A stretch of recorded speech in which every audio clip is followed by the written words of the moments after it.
Amin. Great. Haleluya. Wow. Saudara yang kasih dalam Tuhan, kita masih dalam pembahasan kita 33 hal dahsyat tentang salib, saudara. Wow, ya kan? Kita nggak akan habis-habis berbicara tentang salib karena selalu saya bilang the cross is the center of Christianity. Salib adalah pusat kekristenan kita. Tanpa pemahaman tentang salib, maka kekristenan hanya agama. Tetapi justru karena salib, kita percaya pada Yesus yang mati dan dibangkitkan. Lalu Yesus yang dibangkitkan itu naik ke sorga. Lalu Yesus yang naik ke sorga itu memberikan Roh Kudusnya buat kita. Dan Yesus yang ada di sorga menyediakan tempat buat kita. Supaya di tempat di mana dia berada, kita berada sampai selama-lamanya. Berarti cross is the center of our faith. Cross is the center of Christianity. Salib adalah pusat iman kita. Salib adalah pusat kekristenan kita. Jangan sampai berkat menjadi pusat iman kita. Oh, hidup Kristen diberkati. Amin. Tetapi berkat mulainya juga dari salib. Tanpa salib tidak ada berkat, tidak ada anugerah, tidak ada kemenangan, tidak ada mujizat. Berarti bukan berkat, bukan mujizat, bukan kelimpahan, bukan kekayaan, bukan bahkan jawaban-jawaban doa, bahkan bukan kuasa, bukan karunia yang menjadi pusat kekristenan. Pusat kekristenan tetap adalah salib. Dari salib terpancar anugerah, dari salib terpancar kemenangan, dari salib terpancar pengampunan dosa, dari salib juga dicurahkan karunia-karunia Allah yang luar biasa. Yang saya katakan, yeah, yes. Kita masuk pada bagian ke-21 hari ini. Dan yang menarik saya pelajari, salib bukan hanya berbicara hal-hal yang dahsyat dalam hidup kita. Dia mengampuni dosa, dia menjamin kemenangan kita, dia menjamin kekuatan buat kita, dia menjamin Roh Kudus disediakan buat kita, dia menjamin bahwa kuasa Allah menyertai kehidupan kita. Tetapi salib juga membuang kebodohan-kebodohan kita. Wow, apa hubungannya? Mari kita sama-sama buka Alkitab kita, ya kan? Dalam 1 Korintus pasal 2, 1 Korintus pasal 2, kita mau sama-sama pelajari mulai dari ayat yang kedua, mulai dari ayat yang ke-6 maksud saya, sampai ayat yang ke-16. 1 Korintus pasal 2, ayat 6 sampai 16 berbicara tentang hikmat yang benar. Jadi judul perikopnya adalah hikmat yang benar. Sungguh pun demikian, kami memberitakan hikmat. Yes, sama-sama bilang sama saya hikmat. Ayo dong. Lemes saudara. Iya kan, saya bingung saudara. Sudah dari bulan Maret kita bersama-sama, come on. Iya kan, biasakan interaktif saudara. Iya kan, itu yang membedakan nonton YouTube. Ungke. Mau kemana ngana? So pakai dasi, so rapi sekali ngana Jarang talian ngana rapi begitu. Mau nonton mak? Nonton apa? Nonton film mak? Di mana? Di YouTube mak. Itu yang membedakan menonton atau beribadah saudara. Sekarang kita bukan sedang menonton, kita sedang beribadah. Amin. Jadi ayo interaktif saudara, interaktif. Seperti saudara sedang ada di gereja dan berbicara langsung dengan hamba Tuhan saudara, ya kan? Karena saudara yang kasih dalam Tuhan, biasanya saya berbicara langsung pada jemaat di depan saya. Tapi hari ini lihat, kursi-kursi ini kosong dan masih kosong saudara, ya kan? Nggak ada yang dudukin, jadi terpaksa saya yang dudukin di sini, ya kan? Habis gimana kalau enggak, ya kan? Kalau enggak, kalau enggak ada yang dudukin, lama-lama mau bakimu. Bagimu. Belum mood saudara, ya kan? Saudara yang kasih dalam Tuhan, ayo sama-sama bilang sama saya hikmat. Ayo sama-sama bilang sama saya hikmat. Amin. Ayat ini bilang, sungguh pun demikian kami memberitakan hikmat di kalangan mereka yang telah matang. Amin. Jadi artinya yang belum matang, betul dia sudah bertobat tapi masih mungkin hidup dalam kebodohan-kebodohan. Makanya Alkitab bilang yang baru bertobat, jangan melayani dulu. Bukan berarti orang baru bertobat masih cetek, bukan itu maksud firman Tuhan. Tapi orang yang baru bertobat belajar dulu, didisiplin dulu, diproses dulu, dibentuk dulu. Tetapi yang sudah matang, Bukan hanya dia sudah bertobat, bukan hanya dia sudah cinta Tuhan, tapi dia harus membuang segala kebodohannya dan sekarang shifting, ya kan, masuk pada kehidupan yang berbeda, kehidupan dalam misi kerajaan Allah, kehidupan yang berjalan dalam standar kerajaan Allah, ya kan? Dan itu artinya dibimbing oleh hikmat. Sama-sama bilang sama saya hikmat.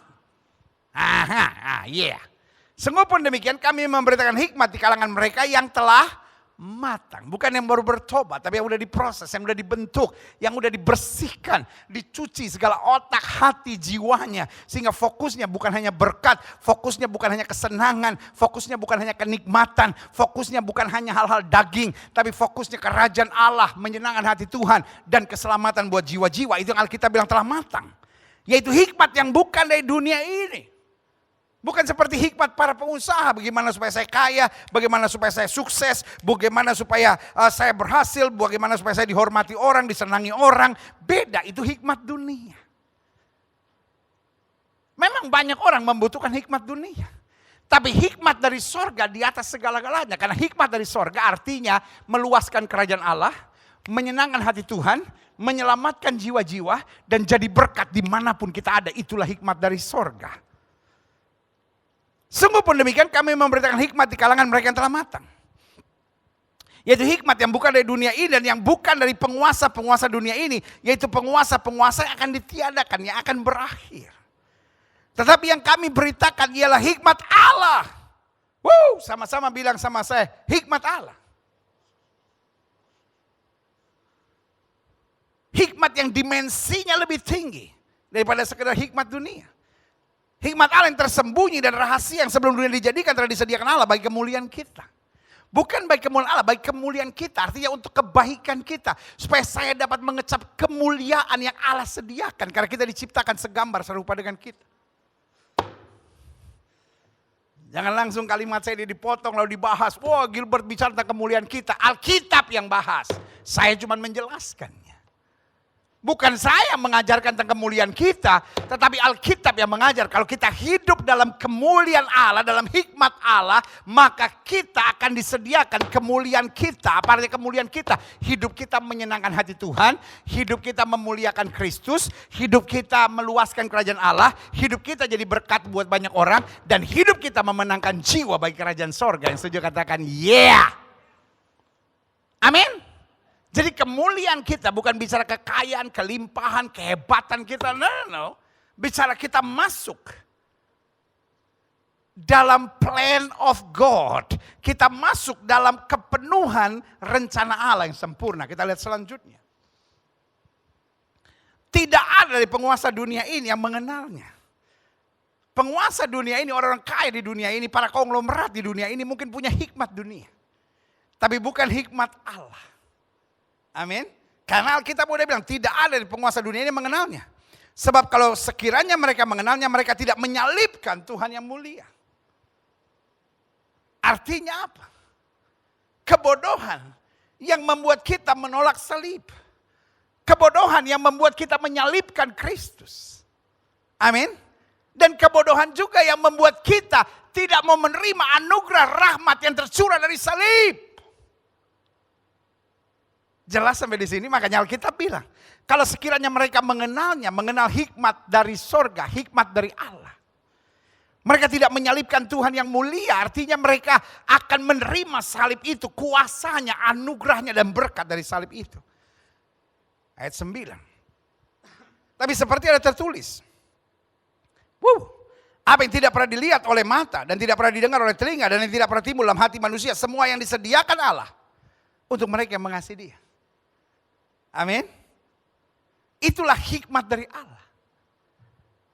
Dan hikmat dari Allah itu fokusnya adalah salib. Makanya Alkitab berkata, yang membedakan hikmat dari Allah maupun hikmat dari dunia ini adalah salib. Dari pengalaman-pengalaman hidup. Dari jatuh bangunnya hidup, dari kesiapan mau belajar, ada hikmat tapi hikmat dunia. Makanya ada pengusaha-pengusaha, ada penguasa-penguasa, ada orang-orang hebat di muka bumi. Meskipun gak mengenal Tuhan. Tapi mereka adalah orang-orang yang mendapatkan dan meraih hikmat yang dari dunia, kata Alkitab. Tapi mereka tidak akan mengenal salib. Karena salib bagi dunia ini adalah kebodohan. Bagaimana Allah menjadi sama dengan manusia lalu mau merelakan diri disalib demi dosa manusia, nggak masuk akal. Tapi ini bukan bicara tentang akal, makanya Alkitab bilang orang benar akan hidup oleh iman. Dan iman berpusat pada salib. Dan salib itu yang memampukan kita membuang segala kebodohan kita, menerima rahmatnya, menerima kekuatannya, menerima tuntunannya, dan meraih jaminan kepastian dari sorga. Yang setuju katakan, yeah. Yeah. Makanya ayat 9 bilang, apa yang tidak pernah dilihat oleh mata, tidak pernah didengar oleh telinga, dan yang tidak pernah timbul dalam hati manusia, semua yang disediakan Allah untuk mereka yang mengasihi Dia, untuk mereka yang mau dibimbing oleh hikmat Allah dan kuasa dari salib itu. Ayat 10. Karena kepada kita Allah telah menyatakannya oleh Roh, sebab Roh menyelidiki segala sesuatu, bahkan hal-hal yang tersembunyi dalam diri Allah, hal-hal yang kita nggak ngerti, hal-hal yang kita nggak pernah lihat. Itu sebabnya kita membuang segala kebodohan, kita masuk dalam kehidupan, dalam hikmat. Ayat 11. Siapa gerangan di antara manusia yang tahu apa yang terdapat dalam diri manusia selain roh manusia itu sendiri yang ada dalam dia? Demikian pula lah tidak ada orang yang tahu apa yang terdapat dalam diri Allah selain roh Allah. Salib memungkinkan dia mati dan naik ke sorga. Dan karena itu dia naik ke sorga, dia menyediakan Roh Kudusnya. Dan Roh Kudusnya, Roh Allah itu membimbing kita dalam hikmat Allah. Supaya kita dapat hidup menurut standar ilahi. Berbeda sama pengetahuan teologi yang membuat seseorang merasa diri mampu dan akhirnya kemudian berdebat. Tapi orang yang dibimbing Roh Allah diberikan kemampuan untuk menyelamatkan jiwa, diberikan kemampuan untuk mengasihi, diberi kemampuan untuk bertindak, diberi kemampuan untuk melakukan segala kehendak Allah. Yang setuju katakan kehendak Allah. Amin. Banyak orang pikir pengetahuan itu cukup. Tapi Alkitab bukan hanya bicara pengetahuan, Alkitab bicara tentang Roh Allah. Dan Roh Allah ini akan menuntun kita untuk menggali kebenaran dengan lebih sungguh-sungguh lagi. Supaya kita apa? Meluaskan kerajaan Allah. Supaya kita meninggikan Kristus. Supaya kita menyelamatkan jiwa-jiwa. Supaya kita menjadi alat Tuhan untuk membawa damai sejahtera dan mempersatukan tubuh Kristus. Supaya di dalamnya nyata kemuliaan Allah. Alkitab berkata, lewat doa Kristus jadikan mereka satu. Supaya dunia percaya. Itu sebabnya ayat ini bilang apa? Wow, I'm so happy for this. Siapa gerangan di antara manusia yang tahu apa yang terdapat dalam diri manusia? Selain roh manusia sendiri yang ada dalam diri dia. Demikian pula tidak ada orang yang tahu apa yang terdapat dalam diri Allah selain Roh Allah. Saya nyatakan dengan tegas, teologi itu perlu. Tapi Roh Allah itu mutlak. Saya bukan pendeta yang berkata, oh tidak perlu teologi, yang penting Roh Allah. Ada lagi pendeta yang berkata, oh bukan nggak penting Roh Allah, yang penting teologi. Buat saya teologi perlu, tapi Roh Allah itu mutlak. Karena seorang yang dipenuhi dengan Roh Allah, dia senang menggali kebenaran, dia senang belajar. Tapi kemudian dia diberikan roh untuk menimbang. Karunia yang kata Korintus bilang membedakan roh. Mana roh daging yang hanya menjadikan Alkitab sebagai ilmu. Dan mana roh Allah yang menjadikan Alkitab sebagai kebenaran makanan rohani untuk mempertumbuhkan dia, menjadikan dia dan mendorong dia semakin hari serupa dengan Kristus. Yang setuju katakan yeah. Jelas. Kalau kita hanya menyelidiki Alkitab sebagai bagian dari ilmu, maka Alkitab tidak ada bedanya dengan Aljabar. Alkitab tidak ada bedanya sebagai buku sejarah. Alkitab tidak ada bedanya sebagai buku geografi. Tapi Alkitab berbeda, makanya disebut kitab suci. Karena untuk menyelidikinya bukan hanya dibutuhkan sekolah dan otak, tapi dibutuhkan hati, iman, dan keterbukaan akan pimpinan Roh Allah. Amin. Saya berdoa supaya kebenaran ini tertanam dalam diri saudara dan saudara mendapat maksud ilahi di dalamnya. Haleluya. Klik. Kita tidak menerima roh dunia. Tapi roh yang berasal dari Allah supaya kita tahu. Bukan tahu sekedar apa tentang Alkitab, tapi tahu tentang apa yang dikaruniakan Allah kepada kita. Baik berkat maupun tanggung jawabnya. Ada banyak orang yang cuma sibuk berkatnya. Oh, dalam Tuhan ada berkat ini, ada berkat ini. Amin. Tapi juga ada tanggung jawab. Bahwa tanggung jawabnya pergi. Jadikan sekalian bangsa muridku. Apa tanggung jawab kita? Membawa damai. Karena berbahagialah mereka yang membawa damai. Karena mereka disebut anak-anak Allah. Apa tanggung jawab kita? Mempersatukan tubuh Kristus. Bukan memecah-mecahkannya. Apa tanggung jawab kita? Memuliakan Kristus. Karena Alkitab berkata kalau kita meninggikan Kristus, Dia akan menarik banyak orang kepadanya. Apa tanggung jawab kita untuk hidup suci? Karena Alkitab bilang kuduskan dirimu hari ini, maka besok Tuhan akan melakukan perbuatan-perbuatan yang gagah perkasa. Yang setuju katakan amin. Sama-sama bilang saya punya tanggung jawab. Ayah, semangat dong. Bilang saya punya tanggung jawab. Taruh tangan kanan sudah di dada. Sama-sama bilang saya punya tanggung jawab. Amin. Betul ada berkat. Tetapi ayat Alkitab ini bilang apa? Kita tidak menerima roh dunia, tapi roh yang berasal dari Allah. Supaya kita tahu apa yang dikaruniakan Allah kepada kita. Dan karena kami menafsirkan hal-hal rohani kepada mereka yang mempunyai roh. Kami berkata-kata tentang apa? Karunia Allah. Makanya saya bilang tadi. Pusat dari karunia Allah mulainya dari apa? Salib. Iya kan? Dengan perkataan yang bukan diajarkan kami oleh hikmat manusia, hikmat dunia, tapi oleh roh. Hikmat surga.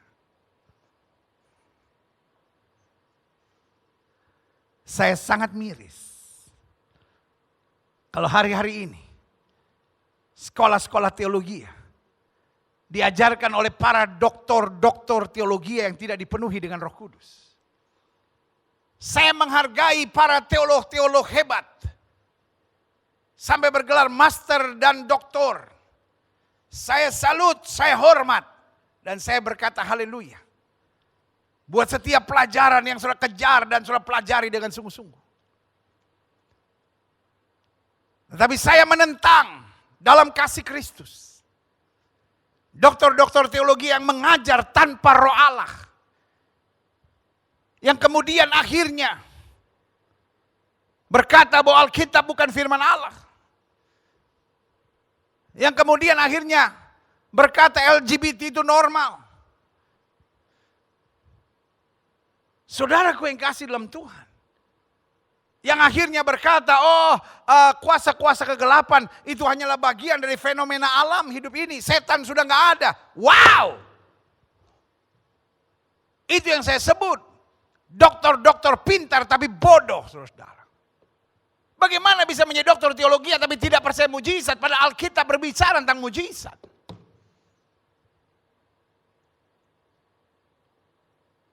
Saya percaya di akhir zaman Allah akan membangkitkan doktor-doktor teologi yang penuh dengan Roh Kudus.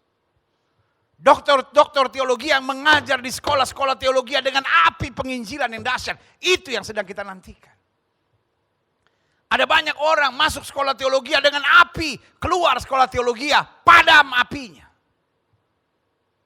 Kenapa?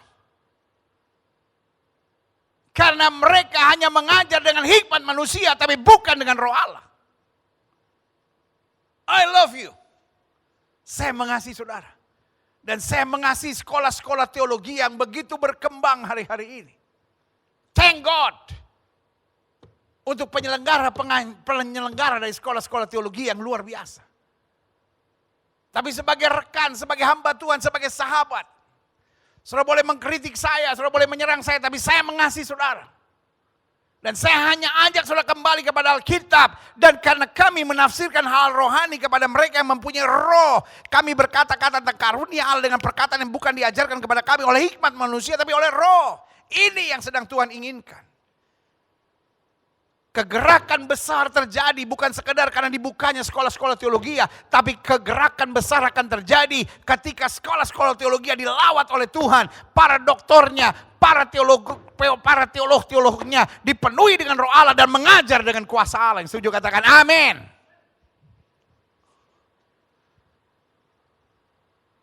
Saudaraku, ini waktunya. Saya menantang jemaat-jemaat Tuhan sekalian. Mari jemaat-jemaat sekarang berdoa. Stop kita saling berkritik. Saya memang mengkritik karena saya mencintai dan saya mengasihi. Dan bukan saya menyerang. Tetapi saya hendak mengajak jemaat untuk bersama berdoa. Mari kita berdoa untuk sekolah teologi apapun namanya. Apapun alirannya. Mau alirannya Pantekosta kah, mau alirannya Lutheran kah, mau alirannya Baptis kah, mau alirannya Protestan kah, mau alirannya Reform kah, mau alirannya Katolik kah, mau apapun alirannya. Mari kita berdoa. Supaya pengajar-pengajar sekolah teologi tidak lagi mengajar dengan hikmat manusia, bukan hanya mengajarkan teologi sebagai ilmu, tapi mengajarkan dengan hikmat sorgawi dan roh Allah yang menyertai. Saya percaya, di akhir zaman, kalau setan tidak bisa menghambat orang untuk melayani, setan membuat orang melayani tanpa urapan. Setan mendorong orang melayani tapi tanpa kuasa. Tanpa roh Allah. Bagaimana memulainya? Men-stop sekolah-sekolah teologi yang hidup dalam kuasa. Sehingga para pengajarnya hanya mengajar dengan kata-kata yang indah seperti Farisi modern. Tapi tidak lagi mengajar dengan roh Allah. Saya berdoa ayat ini tergenapi. Dan karena kami menafsirkan hal rohani kepada mereka yang mempunyai roh, kami berkata-kata tentang karunia-karunia Allah dengan perkataan yang bukan diajarkan kepada kami oleh hikmat manusia, tapi oleh roh. Kita lihat selanjutnya. Tetapi manusia duniawi, lihat ya, tidak menerima apa yang berasal dari roh Allah. Karena itu baginya adalah suatu kebodohan dan ia tidak dapat memahaminya. Sebab hal itu hanya dapat dinilai secara rohani.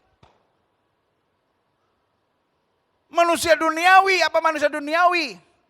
Manusia menolak salib. Manusia yang tidak mau dipimpin oleh hikmat Allah. Manusia yang tidak mau dipimpin oleh Roh Kudus. Manusia duniawi tidak menerima apa yang berasal dari roh Allah.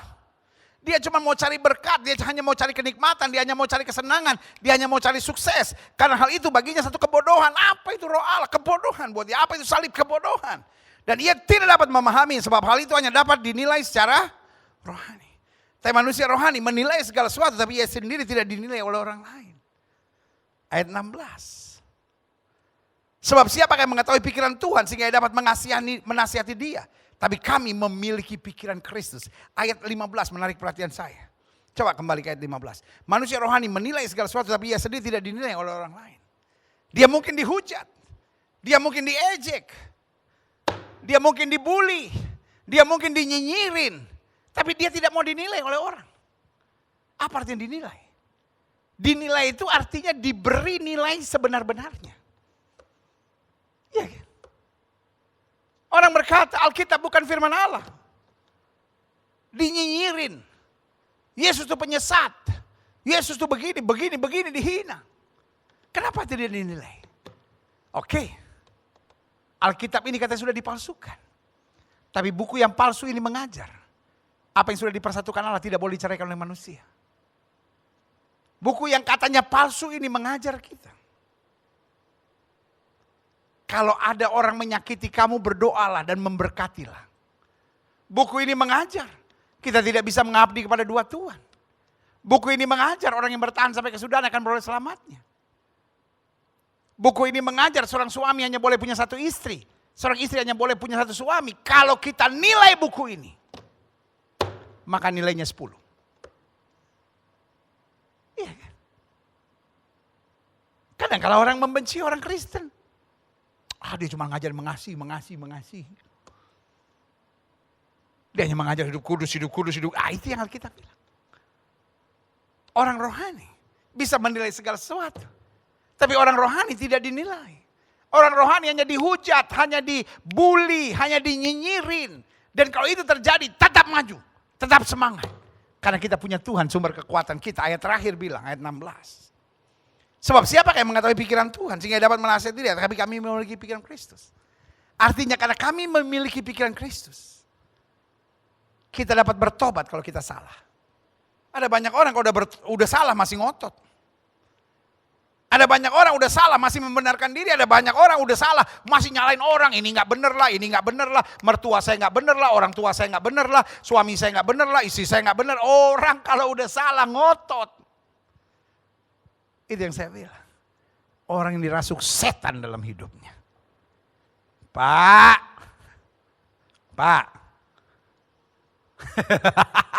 Pak. Kalau udah salah Pak, bertobat Pak.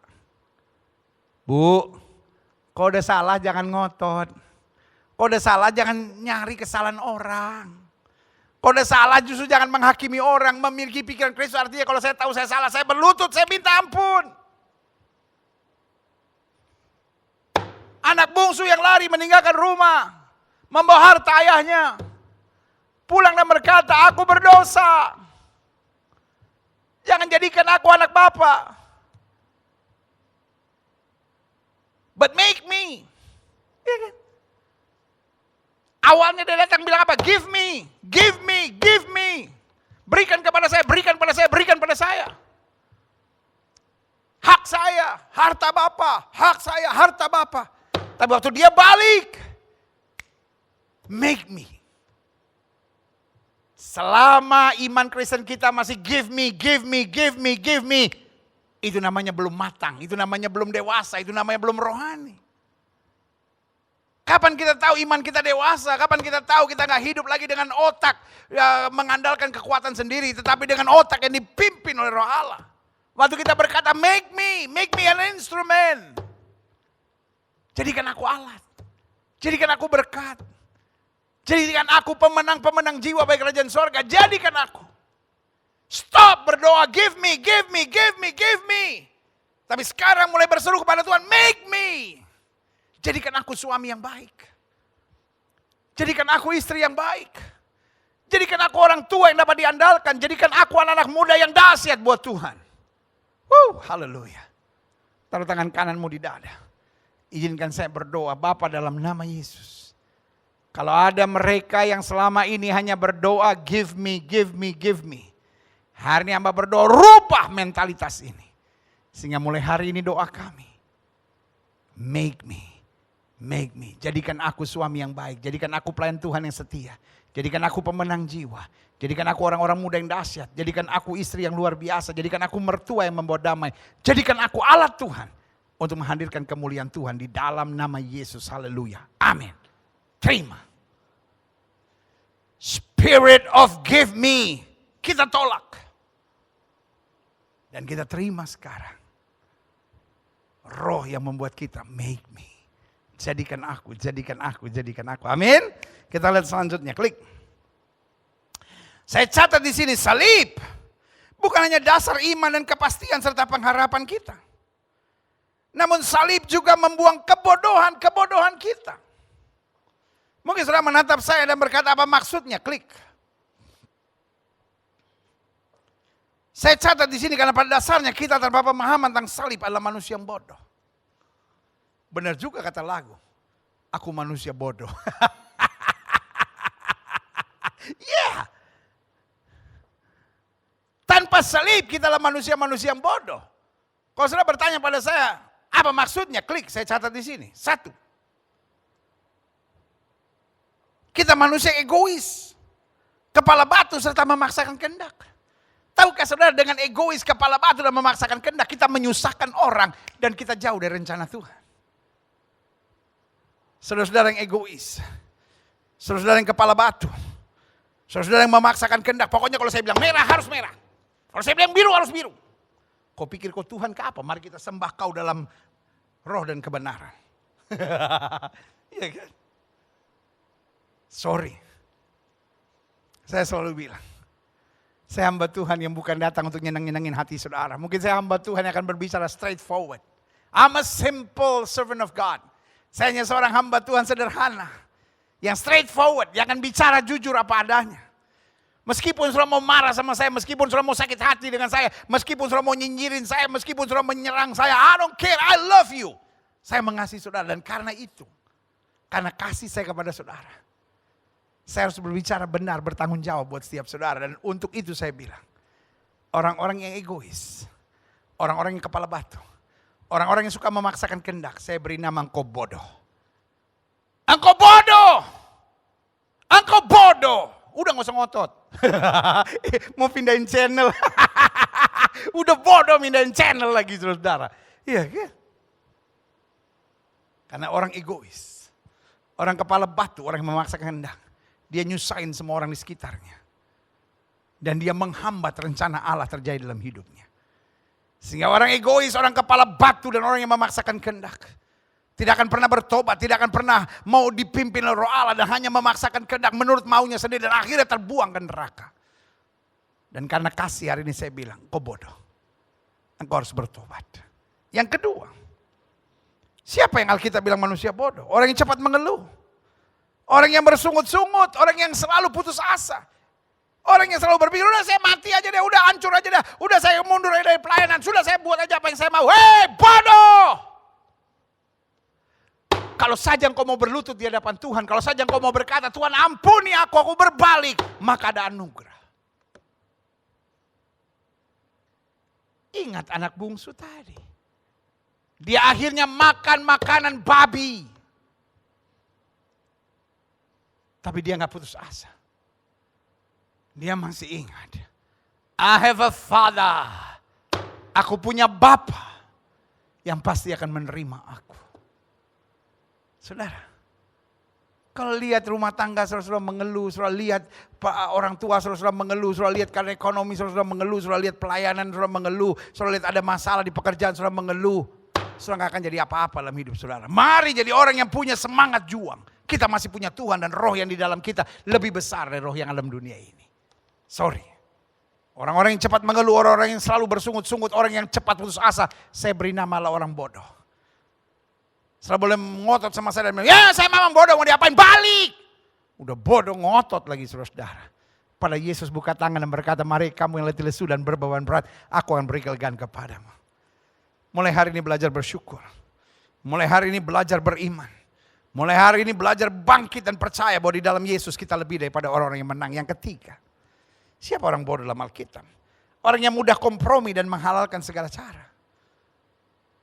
Udah tahu salah. Udah tahu gak benar, kita bilang ya tanggunglah, saya memang orangnya begini, mau diapain. Bodoh saudara-saudara. Alkitab berkata kalau saja engkau mau tidak miring ke kiri maupun miring ke kanan, hidup kamu akan diberkati. Kamu tidak akan turun tapi naik, tidak akan menjadi ekor, dipimpin menjadi kepala. Hidup harus punya prinsip. Hidup harus punya nilai. Hidup harus punya keyakinan. Jangan jadi orang bodoh yang menghalalkan segala cara. Dan kemudian kompromi dengan dosa. Kalau salah katakan salah. Meskipun harus berdarah-darah. Meskipun harus bercucuran air mata. Tapi kalau itu salah berani berkata tidak. Karena bersama Yesus kita dibawa ke jalan yang benar. Haleluya. Selanjutnya siapa itu manusia bodoh? Manusia yang susah berkomitmen. Susah jujur. Dan susah setia. Hidup yang dia pikir cuma yang menyenangkan buat dia. Kalau perlu dia bohong, kalau perlu dia manipulasi, kalau perlu dia menghalalkan segala cara. Kalau dia perlu dia curang, dia pakai jalan apa saja. Saudara yang kasih dalam Tuhan. Saul adalah orang baik yang dipilih oleh Tuhan. Tetapi satu kali Samuel bilang perbuatanmu itu bodoh. Kenapa bodoh? Karena dia gak jujur. Karena dia gak setia. Dan karena dia susah berkomitmen. Akhirnya apa yang terjadi? Kerajaan ini dirampas dari hidupnya, saudaraku. Orang menganggap bohong itu sebuah kesalahan kecil. Kelemahan manusiawi. Tapi Alkitab berkata kalau kamu berdusta, iblis yang menjadi bapamu. Jangan anggap bohong itu dosa kecil. Orang yang biasa berbohong lama-lama bermanipulasi. Dan lama-lama merekayasakan segala sesuatunya. Selalu saya bilang, pembohong-pembohong itu anak setan. Pembohong-pembohong itu alat setan untuk mengacaukan banyak hal. Pada dasarnya kita tanpa pemahaman akan salib, tanpa hikmat sorga, tanpa tuntunan roh Allah, kita menjadi orang-orang bodoh. 1, kita egois kepala batu dan memaksakan kehendak. 2, kita cepat mengeluh, bersungut-sungut dan putus asa. 3, kita mudah kompromi dan menghalalkan segala cara. 4, kita susah berkomitmen, kita susah jujur, dan susah setia. Klik. Salib membuang kebodohan kita. Saya pelajari. Apa hubungannya salib membuang kebodohan kita? Saya sempat catat di sini beberapa hal menarik. Dan saya simpulkan minimal ada 4 hal yang kita belajar dari salib. Yang pertama, karena melalui salib kita belajar untuk mengandalkan hikmat. Tanpa salib kita jadi orang yang hanya mengandalkan perhitungan logika, rasa, dan keinginan daging. Tapi waktu kita dipimpin oleh salib, maka kita terdorong untuk berkata, Tuhan, apa maksud Tuhan di balik ini? Tuhan, apa langkah yang harus saya perbuat? Tuhan, sikap apa yang harus saya ambil? Tuhan, jalan apa yang harus saya tempuh? Dan ketika kita dibimbing dengan hikmat Tuhan, maka Alkitab dengan tegas berkata, apa yang mata tidak pernah lihat, apa yang telinga tidak pernah dengar, apa yang tidak pernah timbul dalam hati, itu yang Tuhan sediakan buat orang yang mengasihi Dia. Haleluya. Yang kedua, salib membuang kebodohan kita, karena melalui salib kita belajar untuk dipimpin bukan dengan roh dunia, namun roh Allah. Roh dunia atau roh manusia hanya membuat kita berpikir bagaimana kaya, bagaimana puas, bagaimana enak, bagaimana nikmat, bagaimana senang, bagaimana mendapatkan semua yang kita harapkan. Supaya kita dapat berkompetisi dengan orang lain dan membuat diri kita lebih hebat dari orang lain. Tapi roh Allah membuat kita, 1, meluaskan kerajaan Allah. 2, selalu memuliakan Kristus. 3, selalu memenangkan jiwa bagi kerajaan sorga. 4, selalu membawa damai. 5, selalu mempertahankan hidup kudus. Karena Alkitab berkata, kuduslah kamu sebab aku itu kudus. Haleluya. Selanjutnya, karena melalui salib kita belajar. Apa hubungannya salib bisa membuang kebodohan kita? Karena melalui salib kita belajar untuk menjauhkan diri dari asumsi. Karena menafsirkan segalanya secara roh. Alkitab dengan tegas berkata, kami menafsirkan segalanya dengan roh. Ada pepatah bahasa Inggris yang berkata, assumption is the mother of confusion. Di mana ada asumsi, yang timbul kebingungan-kebingungan. Banyak rumah tangga bercerai kenapa asumsi.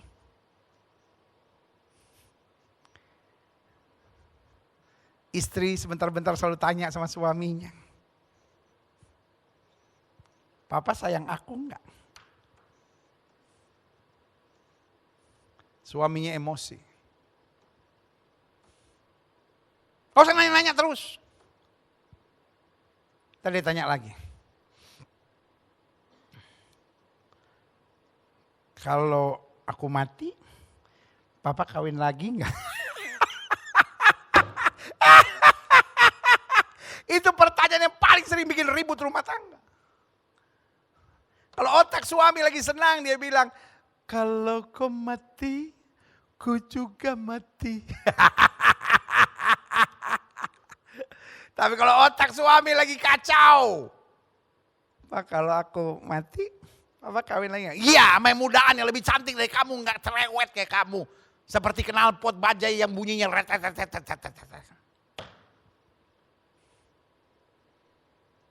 Banyak rumah tangga bermasalah karena asumsi. Dia lihat suaminya berubah, oh Papa udah nggak sayang sama saya. Iblis senang bermain dengan asumsi. Makanya banyak komunikasi nggak bisa lancar. Kenapa? Karena asumsi. Makanya selalu saya bilang komunikasi itu mulut sama kuping. Otak nggak usah dibawa-bawa. Sayang, kamu mau kemana? Saya mau ke Bandung. Ke Bandung ngapain? Mau ke outlet. Kenapa mesti ke outletnya di Bandung? Karena di situ lebih murah, barangnya banyak yang bagus-bagus. Oh, udah. Itu namanya komunikasi. Kamu mau kemana? Ngapain sih nanya kok curiga melulu? Itu namanya asumsi. Suami nanya atau istri nanya, dia udah berpikir. Ini nanya-nanya kenapa ya? Jangan-jangan, itu asumsi. Sayang kamu mau kemana? Saya mau ke Bandung. Oh mau ketemu mantan kamu ya? Mau ketemu mantan kamu ya? Karena kamu dulu sekolah di Bandung ya? Itu asumsi. Banyak keributan dalam pelayanan kan gitu, asumsi. If you don't know, ask. Kalau kamu nggak tahu, tanya. Persoalannya banyak orang kalau nggak tahu, sok tahu, mikir, langsung asumsi. Suzon kata orang Arab bilang. Iya kan? Tetapi Alkitab bilang kami memiliki pikiran Kristus. Kami nggak mau berasumsi. Karena Roma 8 ayat 28 bilang Allah turut bekerja dalam segala perkara untuk mendatangkan kebaikan. Bahkan Tuhan merubah kutuk menjadi berkat, Tuhan merubah ratapan menjadi tarian. Bahkan kepada dalam hati Yusuf berkata apa? Manusia boleh mereka-rekakan yang jahat, biarin. Tapi Allahku mereka-rekakan untuk kebaikan. Ini yang harus dimiliki oleh setiap orang percaya. Bukan asumsi. Tapi iman dan keyakinan. Bahwa Allah senantiasa melakukan yang baik bagi setiap orang yang mengasihi Dia. Haleluya. Selanjutnya. Kenapa kita yakin bahwa salib membuang kebodohan kita?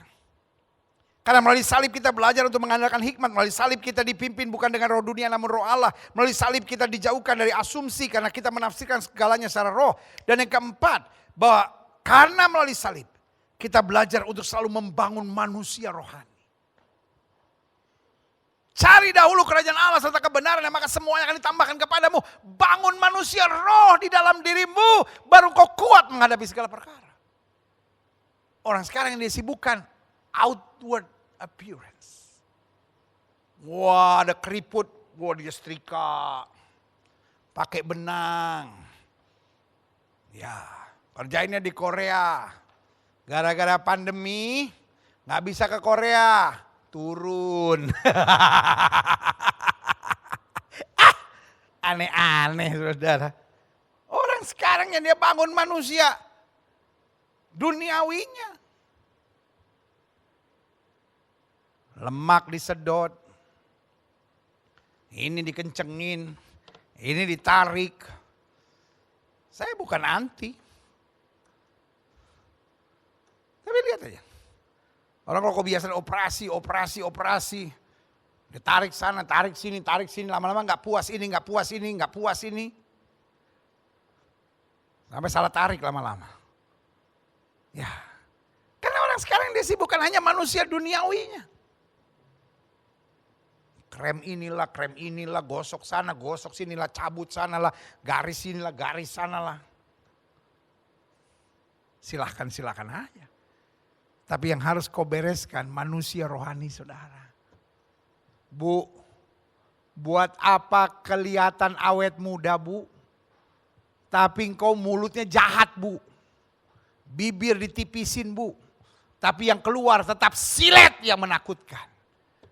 Sudah akhirnya kecewa sendiri. Suami saya kok gak ada tahu diuntung ya. Saya udah modelnya kayak begini. Dia tetap lari sama sorry ya. Seleranya memang murahan. Punya Mercy kok cari bajai. Yang mana Mercy, yang mana bajai bu. Itu yang saya bilang. Pak, bangunlah manusia rohani. Bu, bangunlah manusia rohani. Adik-adik muda, bangunlah manusia rohani karena kita memahami salib, kita sadar Yesus disalib mati buat saya supaya saya menjadi segambar serupa dengan Dia untuk masuk dalam kemuliaannya bersama Dia. Yang setuju katakan amin.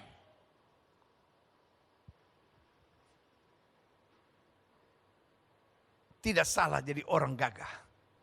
Tidak salah jadi orang cantik. Tetapi cantik gak ada maknanya kalau hatimu busuk. Gagah tidak ada maknanya, six pack tidak ada maknanya. Memang six pack. Tapi hati busuk dan bajingan saudara. Sebagai hamba Allah saya hanya mau ingatkan buat saudara. Ini waktunya untuk kita bangun manusia roh. Manusia yang mengampuni. Manusia yang sabar. Manusia yang menguasai diri. Manusia yang selalu ingin jadi berkat. Manusia yang punya mental memberi, bukan hanya mengeruk keuntungan sebanyak-banyaknya. Ketika manusia rohani kita dibangun, kita dapat berkata, sekarang aku hidup. Tapi bukan lagi aku yang hidup, tapi Kristus yang hidup dalam aku. Yang setuju katakan amin. Yeah. Penutup. Saya catat di sini. Tanggung jawab setiap kita yang siap memikul salib. Siap berpegang pada salib. Siap memandang salib adalah buang segala kebodohan. Sama-sama bilang dalam nama Yesus. Ayo sama-sama bilang sama saya, dalam nama Yesus. Ayo sama-sama bilang dalam nama Yesus. Saya siap mulai hari ini karena salib Yesus untuk membuang segala kebodohan dari dalam hidup saya. Yes, haleluya. Selanjutnya klik. Saya catat di sini bagaimana kita buang segala kebodohan. Satu, dengan iman. Artinya sekarang, hidup yang kujalani sekarang bukan hidup karena melihat, bukan hidup karena hitung-hitungan, bukan karena hidup cari kesenangan, tapi hidup dengan iman. Amin. Karena Alkitab bilang orang benar akan hidup oleh iman. Orang hebat akan hidup dengan mulut dan otaknya. Tapi orang benar akan hidup oleh iman. Alkitab berkata yang lain bermegah dengan keretanya, yang lain bermegah dengan kudanya. Tetapi kita bermegah dalam Allah yang menyelamatkan kita. Mereka rebah dan jatuh. Kita tetap tegak berdiri dan melihat kemuliaan Tuhan. Yang kedua, tanggung jawab setiap kita yang siap memikul salib adalah buang segala kebodohan. Bukan hanya dengan iman, tapi juga dengan perubahan-perubahan nyata. Bagaimana kita bisa buang kebodohan kita sekarang karena kita hidup dalam iman. Iman mendorong kita untuk tidak sombong, iman mendorong kita untuk tidak angkuh, iman mendorong kita untuk tidak egois, iman mendorong kita untuk tidak kepala batu dan mau menang sendiri.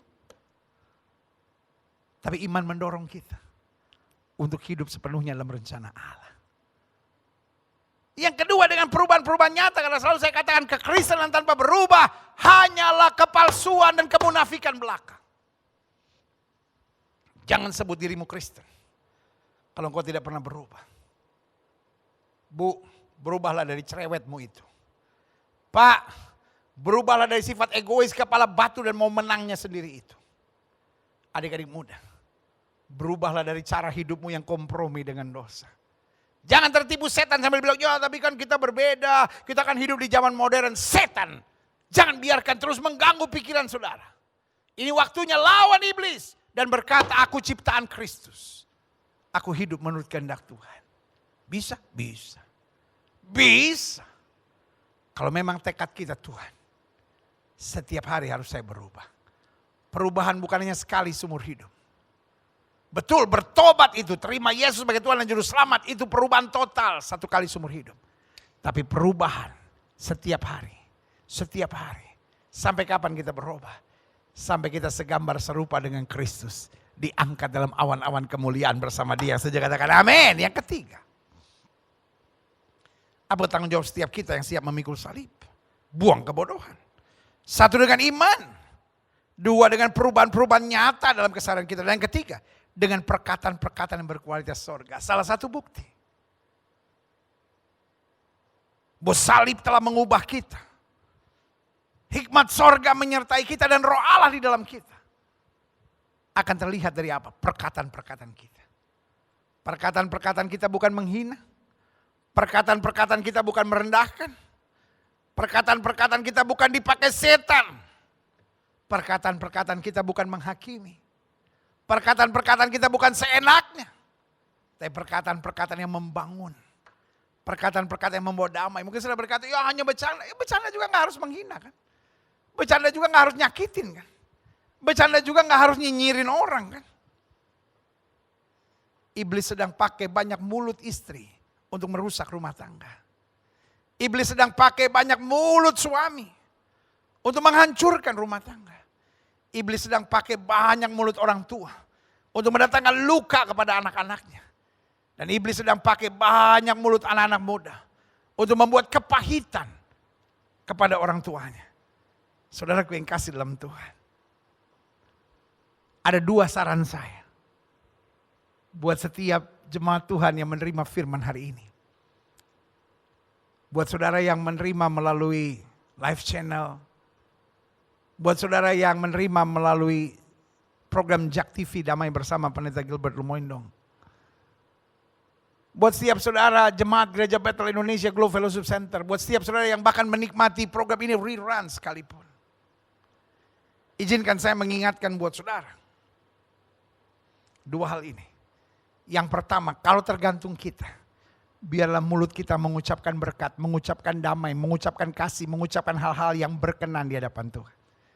Tapi yang kedua, jika kita menerima perkataan-perkataan yang menyakitkan dan melukai, imani bahwa Tuhan merubah kutuk menjadi berkat. Kita jangan buka pintu untuk sakit hati. Wah benar Gilbert bilang, suami saya dipakai setan, ngomongnya begini-begini. Biarin. Tetapi untuk kita ada switch sendiri di kuping kita. Dia boleh maki kita, dia boleh nyinyirin kita, dia boleh lukai kita. Tapi kita terima dengan iman bahwa Tuhan merubah kutuk menjadi berkat. Dan berkat-berkat yang sempurna mengalir dalam hidup kita. Kita jaga perkataan kita. Tapi kita tidak mau sakit hati, kita tidak mau kepahitan, kita tidak mau hidup dalam kebencian untuk perkataan-perkataan yang menyakitkan, atau perbuatan-perbuatan yang menyakitkan yang dikenakan pada kita. Karena kita percaya Tuhan tidak pernah beri batu untuk anak-anak yang minta roti. Dia berikan yang terbaik buat setiap orang yang mengasihi Dia. Yang saja katakan amin. Yang terakhir, saya undang pemain musik maju ke depan. Tanggung jawab setiap kita yang siap memikul salib adalah buang segala kebodohan. Dengan iman, dengan perubahan-perubahan nyata, dengan perkataan-perkataan yang berkualitas surga. Dan yang keempat, dengan semangat untuk selalu semakin serupa dengan Kristus. Ingat, buat orang-orang yang tidak percaya, Yesus akan datang sebagai pencuri. Tapi buat kita yang percaya, Yesus datang sebagai mempelainya. Ia akan menjemput kita untuk dipersiapkan sebagai mempelai Kristus yang tak bercacat celah. Dalam bahasa Inggris dikatakan without any spot and wrinkle. Tanpa cacat dan celah. Artinya apa? Tuhan mengizinkan. Bahkan badai yang menyakitkan hari-hari ini. Saya percaya. Setiap anak Tuhan. Hari-hari ini sedang melewati ujian yang berat. Karena sedang melewati masa persiapan. Alkitab bilang masa penampian. Gereja Tuhan sedang dimurnikan. Jangan mengeluh. Jangan putus asa. Ini saat yang tepat. Untuk kita membuang segala kebodohan kita.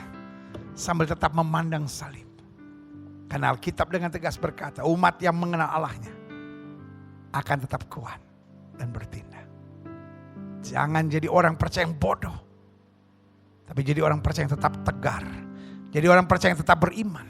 Jadi orang percaya yang tetap mengabarkan Injil. Jadi orang percaya yang tetap memberkati. Jadi orang percaya yang tetap dipenuhi dengan damai sejahtera Kristus. Dan bersemangat untuk menuntaskan amanat agung pergi.